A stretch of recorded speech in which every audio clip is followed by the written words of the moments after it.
네, 안녕하세요. 반갑습니다. 2023년 생글 독서논술 고등부 교육 프로그램 안내입니다.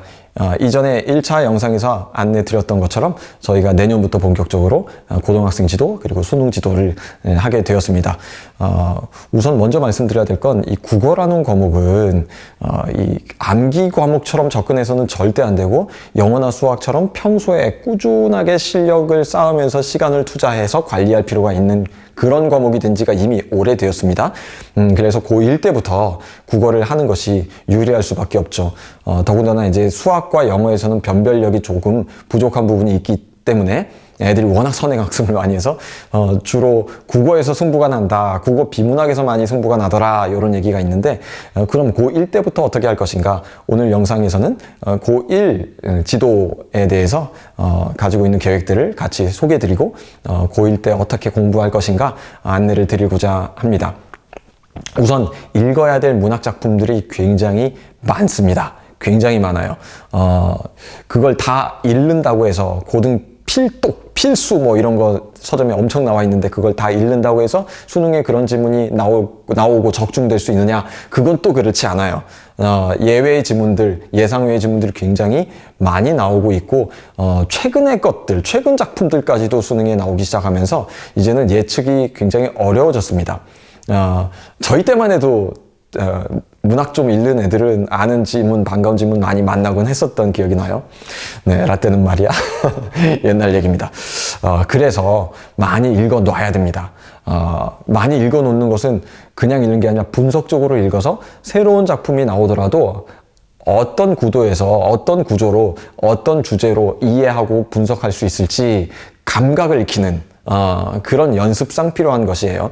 그래서 저희가 고등학교 1학년 또 2학년 1학기까지 1년 반 기간 동안 다룰 작품들을 모아놓은 책입니다.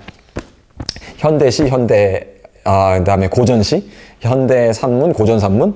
네, 이것만 다 봐도 굉장히 방대하고 학교에서 배우는 내용들 또 이 선생님들께서 그 프린트물로 나눠주는 그런 작품들이 있다면 거의 그거는 여기에 걸릴 거예요. 네, 아까도 말씀드렸던 것처럼 수능 지문이 여기에 걸릴 거다라는 것은 저도 확신 있게 말씀을 못 드리는데 네, 학교에서 배우는 내용은 일단 여기서 읽는 것들이 겹쳐서 많이 나올 겁니다. 그래서 꾸준히 이것을 공부하는 것이 굉장히 중요합니다. 이거 절대로 갑자기 할 수 없거든요. 네, 시만 해도 막 400편이에요. 그걸 어떻게 갑자기 하겠어요? 매주 계획을 짜서 꾸준히 현대시 3편, 고전 산문 뭐 3편 뭐 이런 식으로 플랜을 같이 아이들과 짜서 읽어온 일주일 동안 과제로 읽어온 것들을 분석하고 꺼내서 다시 한번 정리하는 방식의 수업이 될 수밖에 없습니다.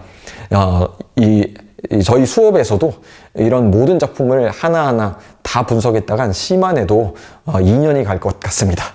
그래서 평소에 아이들이 국어 공부에 투자해야 될 시간이 있다라는 말씀을 드립니다. 최소 하루에 1시간은 국어에 투자해야 합니다. 1시간도 부족할 수 있어요.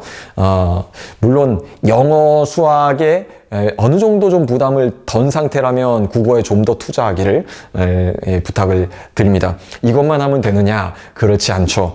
네, 또 뭐가 있습니까? 문법이 있습니다.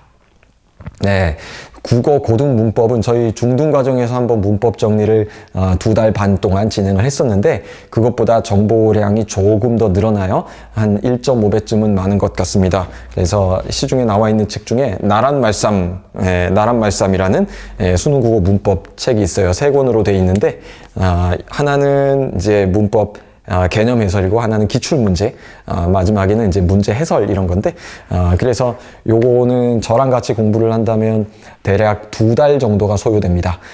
그래서 요것도 1학년 과정에서 일단은 끝내놓고 문법이라는 것은 또 까먹는 부분들이 있어요. 휘발되는 게 있거든요.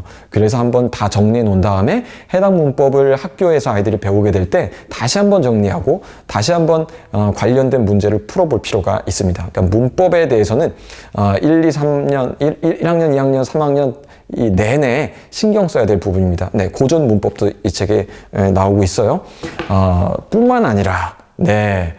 아이들에게 과제로 나가는 것은 무언가 하면 또 하나, 아까 이 읽기뿐 아니라 과제 하나를 더 추가한다면, 그 국어 자습서 문제 풀기. 네. 요것도 과제로 낼 거예요. 그러니까 평소에 학습해야 될 학습량을 주고 1시간 이상의 분량을 매일 할 수 있도록 체크하면서 제가 관리를 하려고 합니다. 그것을 다 해왔다는 전제로 저랑 같이 수업을 하면서 어려웠던 것들을 점검하고 개념들을 한 번 더 다시 정리하고 네, 그런 방식의 수업을 하게 됩니다. 문제를 평소에 집에서 자습서로 풀어야 되는 이유는 저랑은 여기서 이 수능 문제 중심으로 풀이를 해야 되기 때문에 그래요. 수업 시간에 적어도 40분 정도는 아이들의 문제풀이 시간이 있고 저의 해설이 한 30분 이상은 또 있을 겁니다. 이것도 매주 꾸준히 진행될 부분입니다. 네, 여기까지가 이제 국어 교육에 대한 내년도 개괄적인 소개였고요. 네, 그리고 또 뭐가 있습니까? 네, 생글은 국어만 하지 않습니다. 여러분, 여기는 이 역사도 하고 사회도 해요. 그래서 사회 탐구 플랜까지 같이 갈 수 있습니다. 우선은 1학년 과정에서는 통합사회라고 나옵니다. 네, 통합사회에서 이 앞으로 2학년 때부터 배우게 될 사회 과목들, 뭐 윤리와 사상부터 해서 정치, 법, 경제 뭐 이런 것들이 다 있어요. 여기서 좀 더 흥미가 가고 내가 좀 더 자신 있는 그런 분야를 찾게 됩니다. 나중에 선택을 해야 되기 때문에 적어도 1학년 때는 이 통합사회에서 조금 나한테 만만한 과목들을 한 4개 정도는 선발해 놓고 2학년 때는 그것 중심으로 공부를 하면서 이 3학년 때는 이제 최종적으로 선택을 하는 방식이죠. 점점 좁혀나가는 방식입니다. 이걸 3학년 때 가서 갑자기 선택하려면 외워야 될 게 엄청나게 나옵니다. 네, 그렇기 때문에 1학년 때 통합사회에서부터 네, 앞으로 2년 동안 어떤 방향을 놓고 가게 될지 고민해 볼 필요가 있는 것이죠. 네, 통합사회에서 다루고 있는 모든 분야들은 사실은 저희가 중학교 1, 2, 3학년 때 칼럼에서 다뤘던 과정들하고 거의 다르지 않아요. 다 나옵니다. 물론 교과서적인 정리를 같이 저랑 병행해야 되겠죠. 요거는 네, 시험 기간에 바싹 암기하고 문제 푸는 방식으로 저와 같이 공부를 하게 됩니다. 또 가장 자신 있게 가르칠 수 있는 분야, 자신은 다 있는데, 역사예요, 역사. 역사는 오랫동안 아이들과 같이 많은 종류의 수업을 해왔었고, 고등학교 과정에서도 마찬가지죠. 고등학교의 역사에서 뭐가 달라지냐면요, 이 고대사, 중세사는 정보량이 오히려 중학교 때 배웠던 것보다 살짝 짧아요. 근현대사, 한국 근현대사가 굉장히 디테일하게 나옵니다. 그래서 외워야 될 게 되게 많아요. 흐름을 잡고 개념을 정리할 것도 많습니다.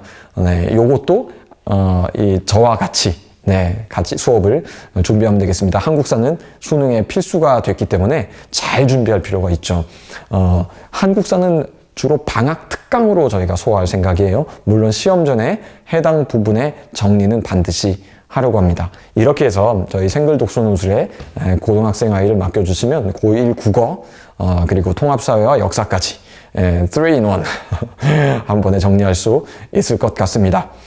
그 연장선에서 또 내년도 플랜도 같이 짜면서 아이들이 더 높은 목표를 향해 갈 수 있도록 지도하도록 하겠습니다. 무엇보다 저와 오랫동안 신뢰관계를 쌓은 아이들이 많기 때문에 아이들이 평소에 학습해야 될 부분에 대한 동기부여 제가 꼼꼼하게 하도록 하겠습니다. 동기부여라는 게 뭐겠습니까? 잔소리입니다.